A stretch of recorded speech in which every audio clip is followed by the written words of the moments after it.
كاركتو رسم رايس سو بندقيسو سيلفر بلاي بوتينكا شارما بوي يوتيوب كو غار 100k سبسكرايبرز waxayna soo bandhigaysaa ama u muujinaysaa in ay amal ay garab taagan tahay ee garab istaag u muujinaysaa amal dhibkiisa ama dhibki soo gaaray ee ka xumaatay waana wallahi arin 100% la dhigi karo waa arin aad iyo aad u fiican in taas sameeyso oo waa arin oo mudan amal in qofkaas u muujiso garab istaag ama sida ay ka arkayso wajigeeda waxa ka muuqdo murmurug ama sida ay jilayso ama qaabka uu jilayso ama qaabkeeba si rabaaniyana in ka tahay marka waana arin 100% aad iyo aad u fiican qofka markuu dhibaataysan yahay ama qofka markaas waqti xaadirkaas oo dhib ku jiro in uu muujiso garab istaag ama uu muujiso wax walba siga oo markaas uu ku farxi karo ama wax walba si dhankiisa u taa wax wanaagsan in uu muujiso waa wax arin aad iyo aad u fiican 100% waxaan dhigi karnaa waxay u muujinaysaa waa in ay farxad gelinayso in ay garab istaag iyada garab taagan tahay garabkeeda midig tahay ay muujinaysaa waana arin la dhigi karo waa qof aad iyo aad u wanaagsan qof aad iyo aad u fiican 100% ama qof la saaxiibi karo qof istaasho waaye marka dhibaataysan tahay waxa la kala bartaa saaxiibkaaga rasmiga iyo saaxiibkaaga beenta ah taas ayaa la kala bartaa sababtoo tahay markii aad dhibaataysan tahay ama dhib aad ku jirto ama waxyaabo far badan kula soo gudboonaadaan waqti xaadirkaas qofkii ku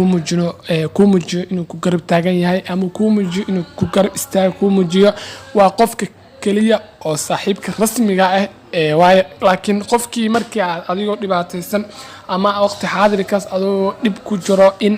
baalkii qofkaas oo ka tago ama dhibkaas oo kula qaybsan ama waxyaabahaas murugtaas oo idin kula qaybsan qofkaas lama dhigi karo 100% ama ani ahaanteeda dadku isku fikrad maahan lama dhigi karo qofkaas saaxiib rasmi waaye ama saaxiibka dhabka qofkaas oo kala waxa la dhigi karaa waa daniste waa qofkii markii sababtu tahay intaas wuxuu ku saaxiib ku lahay in dantiisa uu ka gaaro markuu dantiisa ka gaarna ama uu ku arkay inaad maanta tabayar tahay oo dhibaatooyin fara badan kula soo kulmeen uu ka sii dhaqaaqaya waana arintaas labada ogyahay ama Soomaalidu idil 100% ay u badan yihiin rajeen doona in si dhaqsi la ama si waxaan hawshan ku jiro ama dhibaatooyinkan la soo gudboonaaday fanaankan la karno baraha bulshada aad iyo aad saameynta fara badan ku leh ama Soomaalidu idil saameynta fara badan ku leh in oo si dhaqsi la ugu bixi doono dhibaatooyinkaas ama si dhaqsi la ay ugu fududaan doonaan dhibka uu ku jiro ama hadda waqti xaadirkan oo waqtidan dambe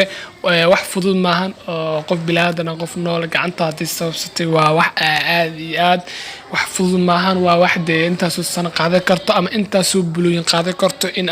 la soo xukmiyo ama inta aad soo dhamaato marka waxaan u rajeen doonaa insha Allah taala in si dhaqsi la soo daayo ama si dhaqsi la xabsi ugu soo bixi doono كليب عادي هذا حال الحواري جاي إن ولا شيء إذا نقب وضطو إن أي مقال صوتي تظفر بدن أما تظفر بدن بلا بالشدة كجرا أما دنك يوتيوب كان نقدان أما دنك تيك توك كان نقدان عادي عاد دتك قارن دليل سي دتك قارن أمانسي مركا وأنا عارن لديه كرا دتكي عمل دليل سي وحي كل عسى بليهين دتكي عمانتنا وحي كو عمانتيلين مركا حرجين دونا فنان كان إن باركي سي دخل لو سيدين دونا مركا كوما سيدين داوشتو مقال كان فلان دانو سبتان كلنا نو صبير نقو كمناكو كون يوتيوب كنا كحرن كمان نقو سي مقال والبان سو قلنا او سي دخل له او كو سو غرام نقطو داوا او هوري نكسي فيديو يحن كلنا باي باي